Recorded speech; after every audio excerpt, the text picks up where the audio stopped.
নমস্কার বন্ধুরা, প্রাইমারি নিয়োগ সংক্রান্ত খুবই গুরুত্বপূর্ণ একটি আপডেট রয়েছে তোমাদের জন্য। তো বন্ধুরা, গতকাল কিছুজন চাকরি প্রার্থী পর্ষদে গিয়েছিল পর্ষদ সভাপতির সঙ্গে দেখা করতে। তো সেখানে পর্ষদ সভাপতি অনুপস্থিত থাকার কারণে পর্ষদের যে সম্পাদক রয়েছে ওনার সঙ্গে দেখা করেছে এবং কি আপডেট ওনারা নিয়ে এসছে বিস্তারিত কিন্তু ওনাদের মুখে তোমরা শুনে নাও। এবং তার পরবর্তীতে 2022 টেট পাসদের জন্য যে একটা আশার আলো আসছে সেটা তোমাদের কাছে আলোচনা করব। তো অবশ্যই পুরো ভিডিওটা দেখবে, ঠিক আছে? আজকে আমরা 427 জন রিমেনিং স্টেট লেভেল কাউন্সিলিংয়ের গ্রুপের পক্ষ থেকে পর্ষদে এসেছিলাম আমাদের কোর্ট অর্ডার যেটা হয়েছে সেটা নিয়ে আলোচনা করতে।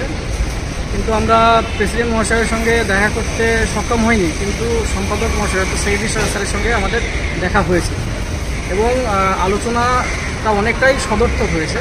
আমরা আশা করছি এই মাসেই অর্থাৎ জুলাইয়ের শেষের দিকে হয়তো নোটিফিকেশন পেয়ে যাব এবং আগস্টের মধ্যেই আমাদের যে নিয়োগ প্রক্রিয়া সেটা সম্পূর্ণরূপেই সম্পন্ন হবে।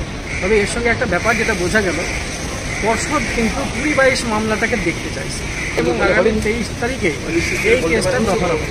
তো বন্ধুরা, তোমরা বিস্তারিত শুনলে। তো 9533টা শূন্য পদের উপরে যে নিয়োগটা হলো তার যে থার্ড কাউন্সিলিংটা বাকি রয়েছে সেই থার্ড কাউন্সিলিংয়ের ব্যাপারেই কিন্তু গিয়েছিল বিশেষত দেখা করতে। তো বন্ধুরা, তোমাদেরকে বলে রাখি এই থার্ড কাউন্সিলিং এবং 5% অ্যাডিশনাল প্যানেলটা কিন্তু আটকে রেখেছে 2022দের নিয়োগ প্রক্রিয়াটা, অর্থাৎ 2022-এ যারা টেট পাস করে বসে রয়েছে তাদের নিয়োগ প্রক্রিয়াটা কিন্তু আটকে রয়েছে এই কাউন্সিলিং এবং 5% অ্যাডিশনাল প্যানেলের জন্য। তো এটা কমপ্লিট হয়ে গেলেই কিন্তু পরবর্তী নিয়োগের বিজ্ঞপ্তি আসবে এবং সেটা খুব দ্রুত আসবে। সেপ্টেম্বর মাস নাগাদ কিন্তু নিয়োগ বিজ্ঞপ্তি আসার একটা বড়সড় চান্স রয়েছে, কেননা যেটা তোমরা শুনলে যে জুলাই মাসের শেষের দিকেই কিন্তু থার্ড কাউন্সিলিংয়ের জন্য নোটিফিকেশান আসতে পারে এবং কাউন্সিলিং প্রসেসটা শুরু হয়ে যেতে পারে। তো তার কিছুদিন পরেই কিন্তু 5% অ্যাডিশনাল প্যানেল খুব জলদি আমাদের রিক্রুটমেন্ট প্রসেসটা কমপ্লিট করে দেবে। কেননা তোমরা ইতিপূর্বেই দেখেছো যে আমাদের বিচারপতি রাজাশেখর মান্থার এজলাস থেকে কিন্তু একটা রায় এসছে, সেটা হচ্ছে যে খুব দ্রুত এই থার্ড কাউন্সিলিং এবং 5% অ্যাডিশনাল প্যানেলটাকে কিন্তু প্রকাশ করতে হবে। এই বিষয়টাকে নিয়ে মামলা হয়েছিল এবং রাজাশেখর মান্থা কিন্তু তিনি ইঙ্গিতপূর্ণ একটা বার্তা দিয়েছেন। তো এই হচ্ছে বিষয় মোটামুটি। তো দেখা যাক এর পরবর্তীতে কি আপডেট আসে। তো 2022দের জন্য কিন্তু নোটিফিকেশান খুব দ্রুত আসতে চলেছে এই থার্ড কাউন্সিলিং এবং 5% অ্যাডিশনাল প্যানেলটা প্রকাশিত হওয়ার জন্য, ঠিক আছে? তো আশা করি তোমরা বুঝতে পারলে। তো এবার বলে রাখি, যারা যারা আগামী দিনে ইন্টারভিউ দিতে চলেছো তোমাদের জন্য একটা পিডিএফ সেট তৈরি করেছি, যেই পিডিএফ সেটটার মধ্যে প্রায় 3000 মতো কোশ্চেন রয়েছে এবং এর পরবর্তীতে আরও নিত্য নতুন প্রশ্ন ওটা ফ্রি অফ কস্টে প্রোভাইড করা হবে যারা পিডিএফটা নেবে। আর এই কোশ্চেনগুলি কিন্তু বিগত দিনে যারা ইন্টারভিউ দিয়েছে তাদের কাছ থেকে কিন্তু কালেক্ট করা উত্তর সমেত কিন্তু রেডি রয়েছে।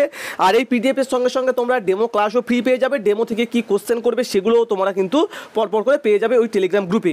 তো যারা যারা পিডিএফটা পারচেস করবে তাদের জন্য টেলিগ্রাম গ্রুপটা, তো অবশ্যই পিডিএফটা পারচেস করে নিয়ে টেলিগ্রাম গ্রুপে জয়েন হয়ে যাও।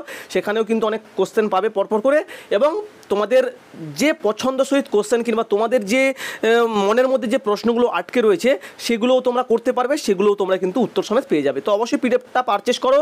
আর এই পিডিএফটা কিন্তু অনেকেই পারচেস করেছে, 2020-22 সেশনের কিন্তু অনেক ক্যান্ডিডেট পারচেস করেছে এবং তারা যথারীতি ইন্টারভিউ দিয়ে কিন্তু অনেক কমন পেয়েছে। তো তোমরাও কমন পাবে এইটুকু আশা রাখছি।